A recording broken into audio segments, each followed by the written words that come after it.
Funktionäre und Militärs, selbst die, die sich im Umfeld von Terroristen bewegten, auf seinem Kreuzzug gegen die rote Gefahr. Ob Geld per Scheck oder in bar, Franz Josef Strauß brachte es persönlich. Egmont Koch und Oliver Schröm verfolgten in ihrer Kennzeichen D-Recherche die Spuren seit Jahren. Rom. Stefano Delle Chiaie, der Mann mit der Krücke, verlässt im Kreis von Kameraden das Büro seiner neofaschistischen Bewegung. Seit mehr als 30 Jahren wird er für viele Morde und Bombenanschläge verantwortlich gemacht. Immer wieder konnte er seinen Kopf aus der Schlinge ziehen. Prominente Staatsanwälte behaupten, der Carlos der Faschisten genösse noch immer politische Protektion. Delle Chiaie, so beweisen diese jetzt aufgetauchten Dokumente, war Kopf einer weltweit operierenden Guerilla-Organisation. Westliche Geheimdienste benutzten in den 60er und 70er Jahren die rechte Bande für blutige Terroranschläge. Die Söldner und Agenten für den Kampf gegen den Kommunismus tarnten sich als Presseagentur, Agenta Press. Wir hielten Gewalt damals für gerechtfertigt, weil wir andauernd mit Gewaltakten der Kommunisten konfrontiert waren. Wir standen in totaler Opposition gegen den Staat, weil der uns hindern wollte, unsere politischen Ziele zu verwirklichen. Wir kämpften also gegen den Kommunismus, den bürgerlichen Staat und die Demokratie, die uns die Freiheit raubte. Und wir waren der Überzeugung, dass Gewalt für unseren Kampf nötig war. Am 12. Dezember 1969 kommt es in Mailand zum ersten blutigen Anschlag. In einer Bank an der Piazza Fontana explodiert eine Bombe. 17 Menschen werden zerfetzt. Ziel der Operation? Kommunisten soll das Attentat in die Schuhe geschoben werden. Der Neofaschist und Agenta-Agent Guido Giannettini gilt als einer der Drahtzieher des verheerenden Anschlags. Wir haben eindeutige Berichte und Beweise gefunden, die eine Zusammenarbeit Giannettinis und Delle Chiaies mit verschiedenen italienischen Geheimdiensten erkennen lassen und ihre Mitverantwortung am Anschlag von Mailand deutlich machen. Giannettini war demnach Delle Chiaies Verbindungsmann zu den Nachrichtendiensten, die ihm nach dem Attentat an der Piazza Fontana zur Flucht verhalfen.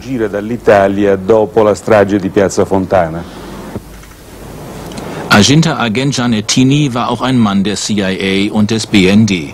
Seine Aufgabe, das politische System mit Anschlägen zu destabilisieren. Terror von rechts, der als Terror von links erscheinen sollte. Kurz vor dem Anschlag an der Piazza Fontana ist Giannettini Gast der Münchner Rüstungsschmiede Kraus Maffei, darf einen Kampfpanzer Leopard inspizieren, der noch strengster Geheimhaltung unterliegt.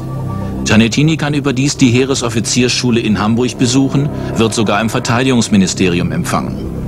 Offiziell gilt der Italiener als Journalist, Mitarbeiter von Agenta Press. Aber hinter den Kulissen kennt man seinen geheimdienstlichen Hintergrund. Für ihre eigentlichen Aufgaben braucht die Tarnorganisation Agenta logistische und finanzielle Unterstützung. Aus den jetzt aufgetauchten Papieren werden enge Kontakte zu Marcel Hepp deutlich, damals die rechte Hand des CSU-Vorsitzenden Franz Josef Strauß. Ein Agenta-Agent stand sogar mit Strauß in direkter Verbindung. In den Unterlagen befindet sich auch eine lange Liste von Tarnnamen. Da ist von ominösen deutschen Geldgebern die Rede, Deckname Industrie. 4. August 1974, der Terror geht weiter.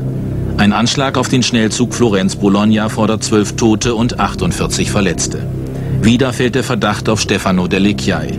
Er setzt sich nach Spanien ab, benutzt einen falschen Pass und einen Agenta-Presseausweis auf den Namen Natelli.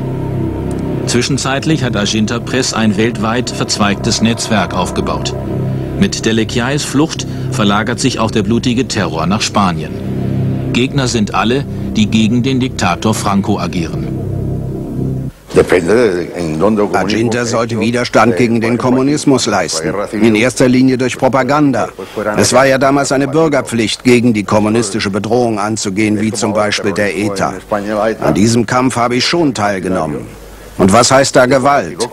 Die Gewalt ging von den Kommunisten aus. Und wir haben das natürlich mit Gegengewalt beantwortet. Das war doch die einzige Sprache, die sie verstanden. Er gehörte damals zu den Finanziers der Ultrarechten in Europa, Franz Josef Strauß. Seine politischen Freunde in Spanien und Italien versorgt er wiederholt mit Barem, in dicken Umschlägen.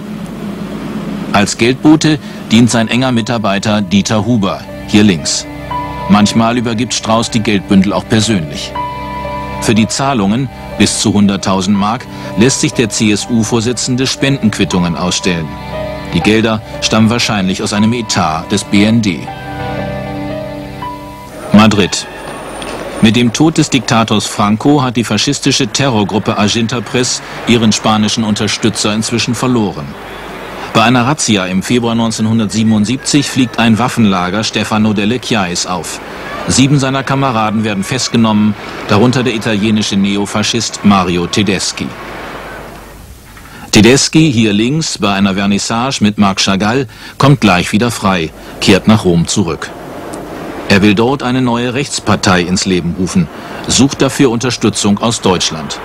Über den Statthalter der CSU-nahen Hans-Seidel-Stiftung, Joachim Schilling. Schilling, ein Freund der italienischen Rechten, verschafft Tedeschi Zugang zu Franz Josef Strauß.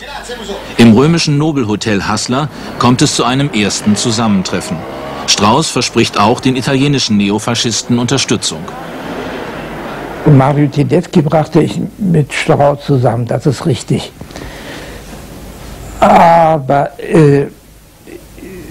Mario Tedeschi war ja natürlich auch war ja kein Faschist. Er war ja nationalkonservativ. Wohl kaum.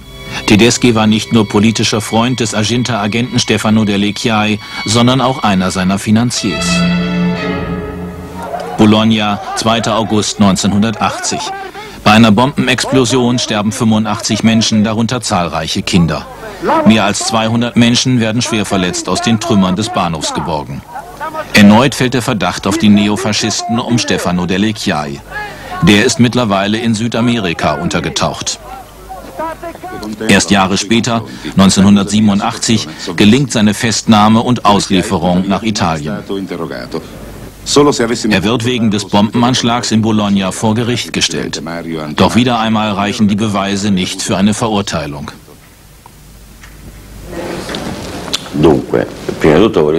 Also ich will mich hier nicht als Jungfrau hinstellen, die Schuld an gar nichts hat. Ich habe viel Schuld auf mich geladen bei unserem politischen Kampf, den ich für unsere Ideale geführt habe.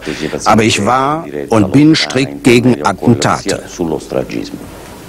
Bis heute ermittelt die italienische Justiz gegen delle Chiaie.